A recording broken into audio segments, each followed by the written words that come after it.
If you are a believer, jot down these 3 words: study, practice, and teach your belief in spirituality. Don't leave your spiritual conclusions unresearched, unstudied, and don't leave it unpracticed. And whatever you do, don't leave it untaught. Study, practice, and teach. If we all do that, starting with our family, we'll build the families necessary to build a strong nation to compete among the nations of the world in these years of the 21st century. Now here's the next one. The physical, the spiritual, now the mental. Your mind, exercises of the mind.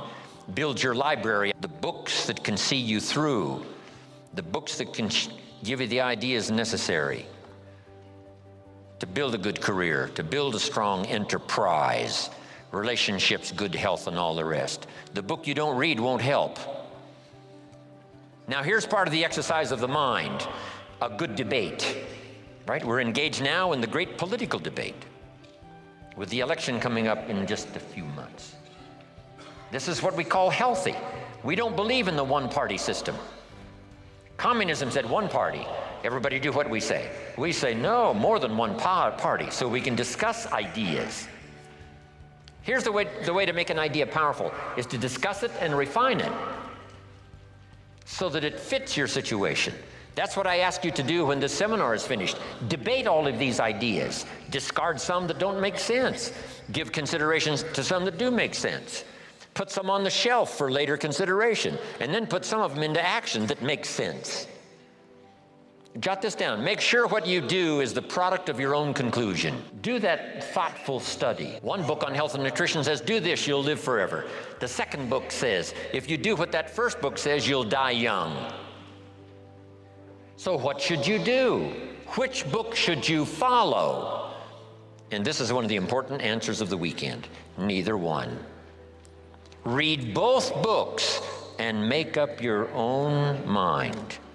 You engage in the debate. What makes sense? What seems to be or not to be? Because as close as we can get to the truth is to say, it seems like. That's as close as all of us can get. We can't say it is. None of us can do that. We can say it seems like. Opposites are in conflict and we're in the middle. It's what it seems like. Our experience proves, and the storyteller says it started early. We can't actually state the truth, except what it seems like. But engage in thoughtful study and vigorous debate. Sometimes you can debate with others, right? Share ideas. What did Jim Rohn mean by this? Well, I'm not sure that's important to our life. Someone else says, no, I think it is. Engage in this debate. Then here's the big one, the debate in your own mind. What's good, what isn't good. Finally, you must come to your own conclusions. Read the best you can, study the best you can, take the best notes you can, and then do this. Then you decide out of all of that, which is valuable enough to try, valuable enough to do, and add to the dimensions of your life that are already underway. That's the key for study, exercising the mind. Here's the last part. Don't be afraid of the debate. Communism taught. Some people say, well, don't tell people what communism taught. Why not? That's part of the debate. Communism says capital belongs to the state, not the people. We taught all these years, no, capital belongs to the people, not the state. Engage in the great debate, whether it's your health or relationships or your future. Don't be afraid of the debate. Giving you stories on both sides of the ledger.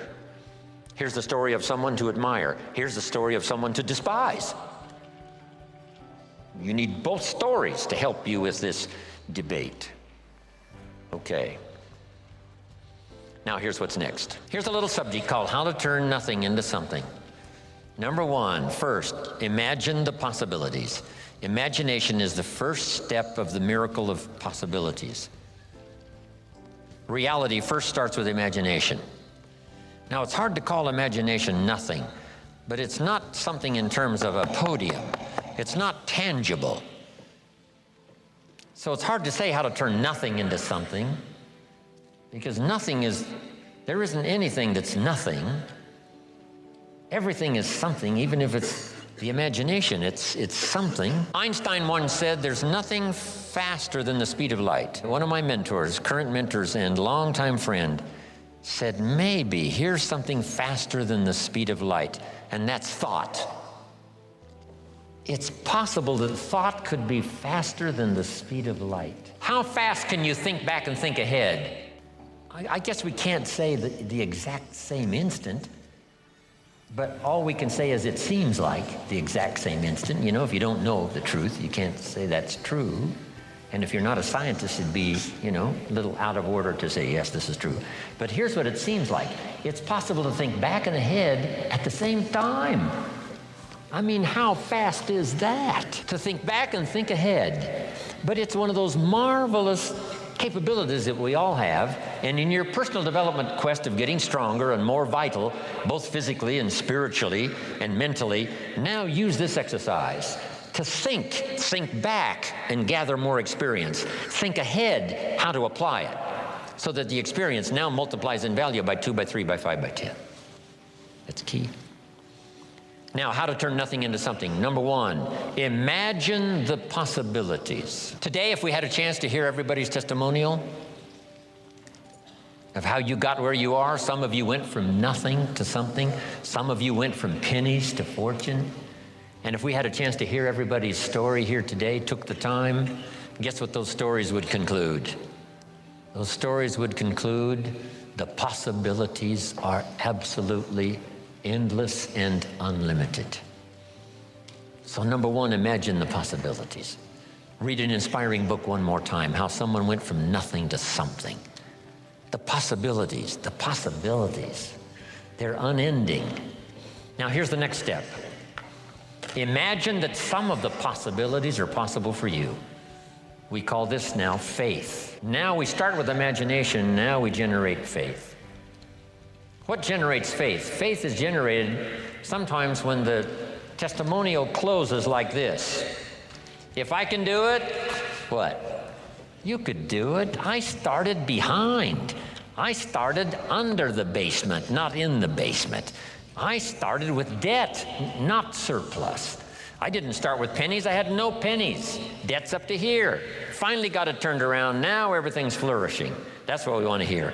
And then someone in a testimonial like that says, hey, if I can do it, you can do it. Here's what that does. Reassures our faith. Keep reading, keep listening to the testimonials. 1, that excite the imagination as to the possibilities. And number 2, helps faith to occur. That what's possible for one is possible for another. Now here's the 3rd step of faith. Or the 3rd step in the miracle process. To deposit your imagination and faith into high activity. Disciplined activity. Not just activity, but skillful, disciplined. Take the classes to learn the skills. Get around people that'll teach you the disciplines. And then deposit your imagining the possibilities and believing that it's possible for you. Deposit that now into what we call high activity. Make this note now. Activity finishes the miracle process of turning nothing into something. Activity finishes the miracle process. I'm positive that's why the formula was given of 6 days of working miracles and 1 day of rest, to ponder how it's going. How is my miracle working process working? Have I missed some? Devote 6 days to the working of miracles. The 7th day to rest and reflect and go back over, and a bit of study. Yes, spiritual, yes, family, yes, social, yes, friends. But see if you can't now come up with a plan to increase your activity or refine your activity. Sharpen it so that it produces major results.